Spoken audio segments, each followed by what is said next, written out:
परिचय। हे रश्मि, मधुमक्खी के छत्तों में उन छेदों को देखो। हाँ, मधुमक्खियां कितने सुंदर छत्ते बनाती हैं। क्या तुमने उन छत्तों पर ध्यान दिया है? वे एक प्रतिरूप में हैं। हाँ, वे एक प्रतिरूप में हैं।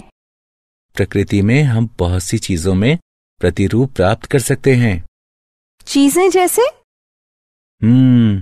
जैसे पाइन कोन। वाह, मैंने पहले कभी इस प्रतिरूप पर ध्यान नहीं दिया था। हमारे गणित के अध्यापक ने हमें इनमें से एक प्रतिरूप के बारे में पढ़ाया था, जो उत्तरोत्तर पद अपने से पहले के पदों में एक निश्चित संख्या जोड़ने से प्राप्त होते हैं। ये मजेदार है। मैं भी ऐसे प्रतिरूपों के बारे में जानना चाहती हूँ। ठीक है, तो आओ मैं तुम्हें इसके बारे में विस्तार से बताता हूं। उद्देश्य। इस पाठ के अंत में आप निम्न करने में सक्षम हो जाएंगे: समांतर श्रेणी की व्याख्या करना, पदों और सार्वअंतर को परिभाषित करना, समांतर श्रेणी का व्यापक रूप लिखना, समांतर श्रेणी का nवां पद ज्ञात करना, दी गई समांतर श्रेणी के प्रथम n पदों का योग ज्ञात करना, समांतर श्रेणी से संबंधित उदाहरणों को हल करना।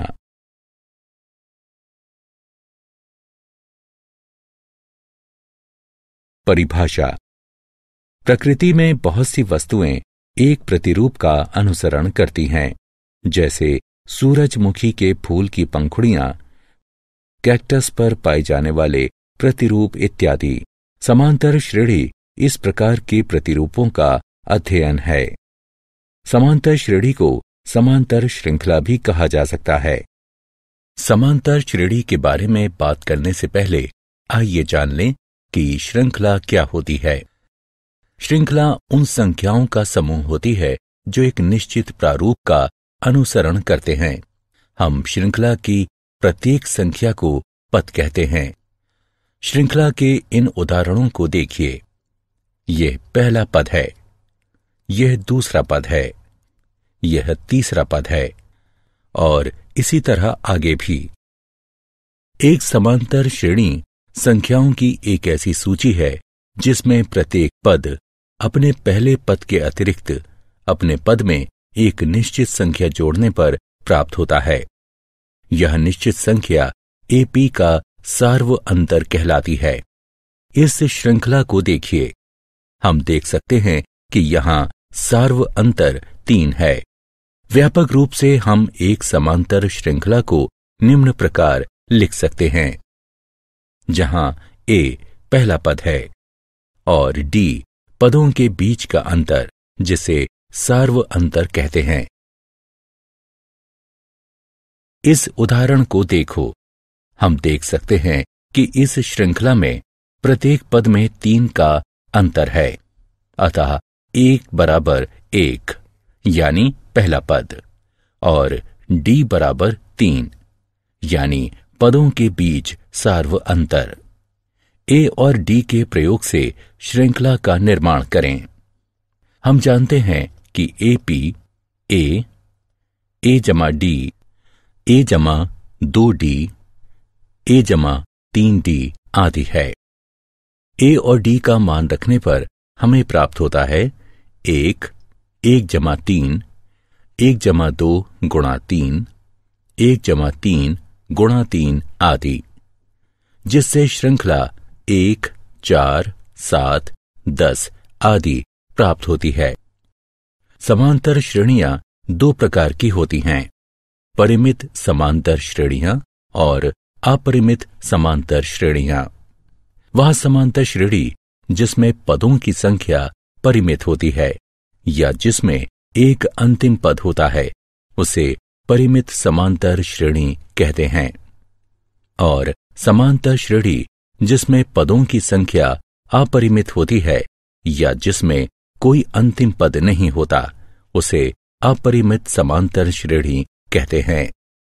यहां अपरिमित समांतर श्रेणियों के कुछ उदाहरण हैं। अब इस श्रृंखला को देखिए। क्या आप सार्व अंतर बता सकते हैं? हाँ, आप सही हैं। इसका सार्व अंतर ऋण 3 है। सामान्यतः एक AP, A1, A2 आदि के लिए हमारे पास एक D बराबर AK जमा 1 ऋण AK होता है, जहां AK जमा 1 और AK क्रमशः K जमा 1वां और Kवां पद होते हैं।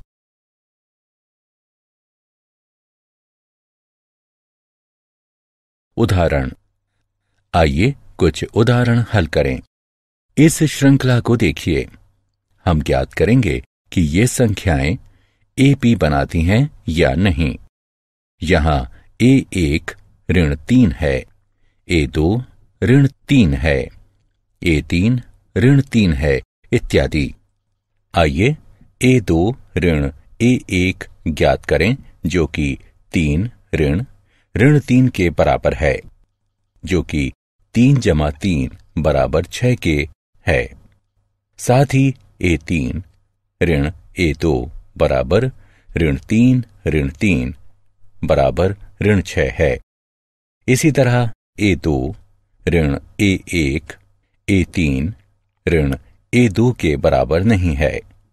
दी गई श्रृंखला समांतर श्रेणी नहीं है।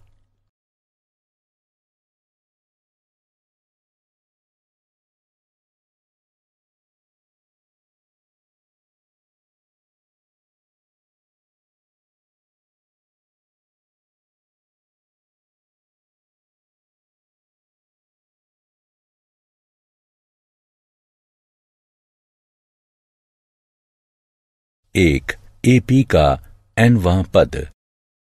यदि एक समांतर श्रेणी का पहला पद A1 है और उत्तरोत्तर पदों का सार्व अंतर D है, तो श्रृंखला का nवां पद निम्नलिखित होगा।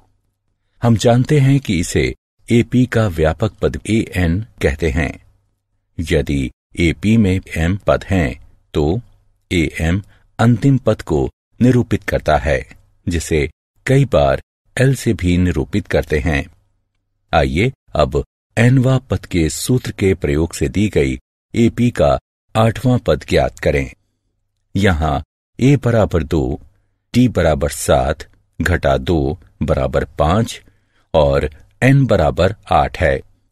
हम जानते हैं कि AN बराबर A जमा N घटा 1 D।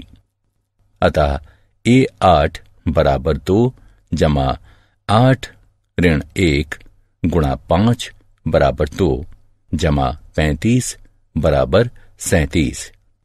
अतः दी गई AP का 8वां पद 37 है।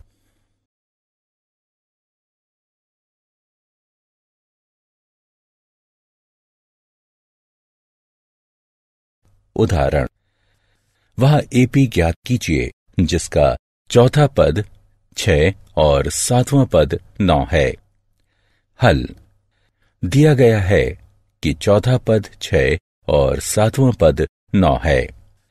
अतः A4 बराबर A जमा 4 घटा 1 D।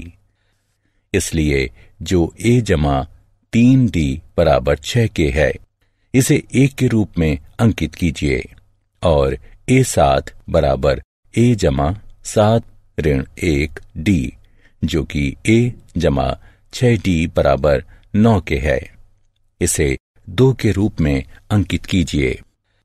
अब रैखिक समीकरण युग्म 1 और 2 को हल करने पर हमें प्राप्त होता है A बराबर 3 और D बराबर 1। अतः वांछित AP 3, 4, 5, 6, 7 है।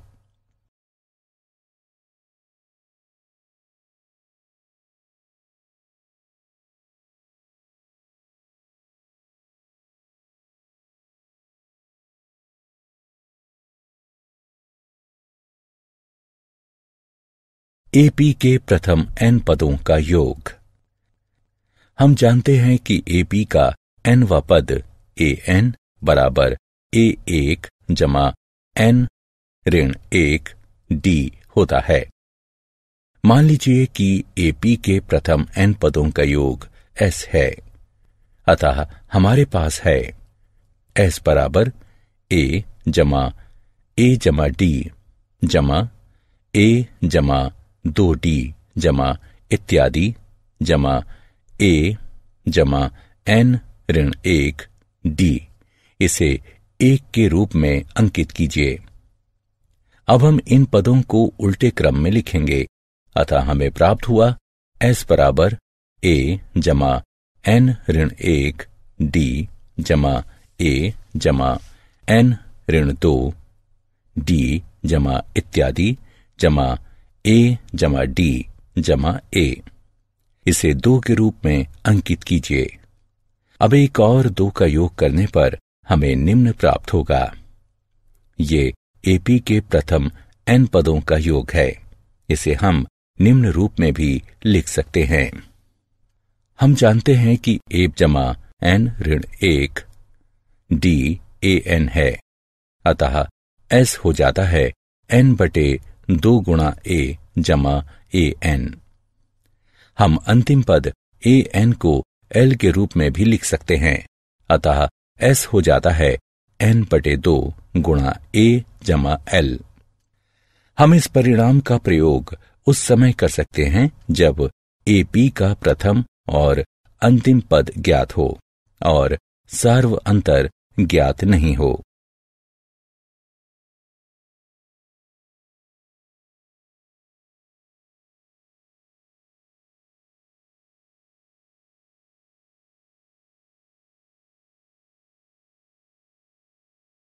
उदाहरण AP बराबर 2, 4, 6 इत्यादि के प्रथम 40 पदों का योग ज्ञात कीजिए।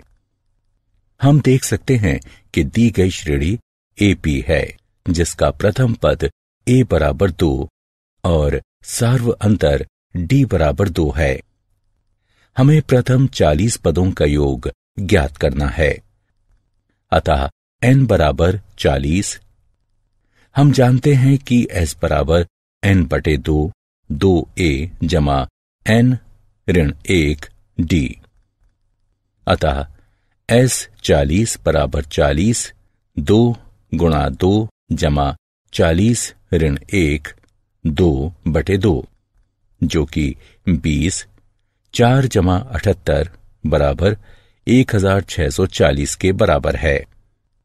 अतः AP के प्रथम 40 पदों का योग 1640 है। प्रथम 1000 धनात्मक पूर्णांकों का योग ज्ञात कीजिए। मान लीजिए कि s बराबर 1 जमा 2 जमा 3 जमा इत्यादि जमा 1000। AP के प्रथम n पदों के योग का सूत्र प्रयोग करने से हमें निम्न प्राप्त होगा और n का मान रखने पर निम्न। यह 500 गुणन 1001 के बराबर है, जो कि 500,500 होता है। अतः प्रथम 1000 धनात्मक पूर्णांकों का योग 500,500 है।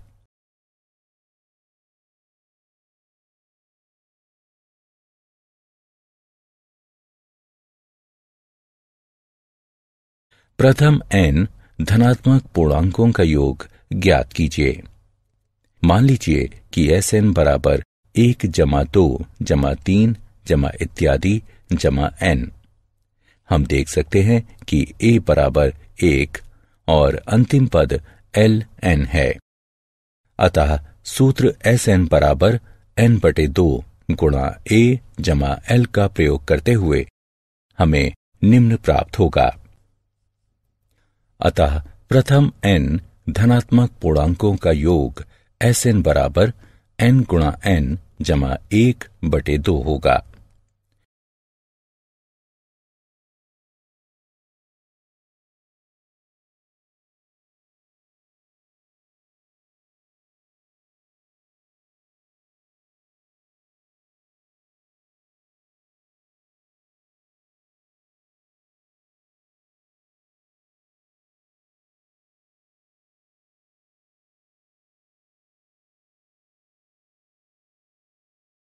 उस एपी के प्रथम 19 पदों का योग ज्ञात कीजिए जिसका nवां पद 2n जमा 1 है।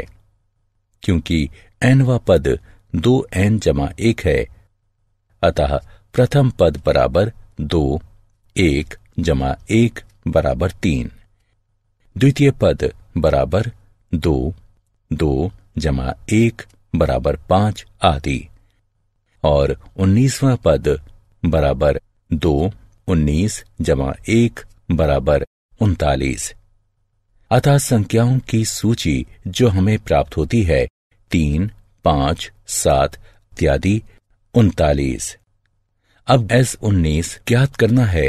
हमारे पास है n बराबर 19, a बराबर 3 और l बराबर 19। अतः S19 बराबर 19/2 गुणा 3 जमा 39 है। यहाँ 19/2 गुणा 42 के बराबर है। अतः एपी के प्रथम 19 पदों का योग 399 है। क्या आप जानते हैं एपी का nवां पद उसके प्रथम n पदों के योग और प्रथम n-1 पदों के योग का अंतर होता है, यानी an बराबर sn ऋण sn ऋण 1।